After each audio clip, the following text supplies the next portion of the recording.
ಸಮಾಜ ಪಕ್ಷ ತಮಿಳುನಾಡು ರಾಜ್ಯ ಘಟಕದ ಅಧ್ಯಕ್ಷ ಕೆ ಆರ್ಮ್ಸ್ಟ್ರಾಂಗ್ ಅವರನ್ನು ಬರ್ಬರವಾಗಿ ಹತ್ಯೆ ಮಾಡಿರುವ ಘಟನೆ ನಿನ್ನೆ ಸಂಜೆ ನಡೆದಿದೆ. ಚೆನ್ನೈನ ಪೆರಂಬೂರಿನಲ್ಲಿರುವ ಅವರ ಮನೆಯ ಬಳಿಯೇ ಕೃತ್ಯ ನಡೆದಿದೆ. ಸುಮಾರು 6 ಜನರು ದುಷ್ಕರ್ಮಿಗಳು ಬೈಕ್ನಲ್ಲಿ ಆಗಮಿಸಿ ಮಾರಕಾಸ್ತ್ರಗಳಿಂದ ದಾಳಿ ನಡೆಸಿದ್ದಾರೆ.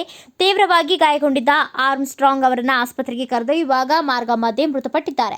ಘಟನೆಯ ಬಳಿಕ ಹಂತಕರ ಪತ್ತೆಗೆ ಪೊಲೀಸರು ಬಲೆ ಬೀಸಿದ್ರು. ಈ ನಡುವೆ 8 ಮಂದಿ ಅಣ್ಣಾನಗರ ಸಹಾಯಕ ಪೊಲೀಸ್ ಆಯುಕ್ತರ ಮುಂದೆ ಶರಣಾಗಿದ್ದಾರೆ. ಅವರನ್ನ ಪೊಲೀಸರು ಬಂಧಿಸಿದ್ದಾರೆ. ತಪ್ಪಿತಸ್ಥರ ಪತ್ತೆ ಮತ್ತು ಪ್ರಕರಣದ ತನಿಖೆಗಾಗಿ 10 ವಿಶೇಷ ತಂಡಗಳನ್ನು ರಚಿಸಲಾಗಿದೆ. ಚೆನ್ನೈ ಉತ್ತರ ಸಹಾಯಕ ಪೊಲೀಸ್ ಆಯುಕ್ತ ಅಸ್ರಾ ಗಾರ್ಗ್ ತನಿಖೆಯ ಉಸ್ತುವಾರಿ ವಹಿಸಿದ್ದಾರೆ.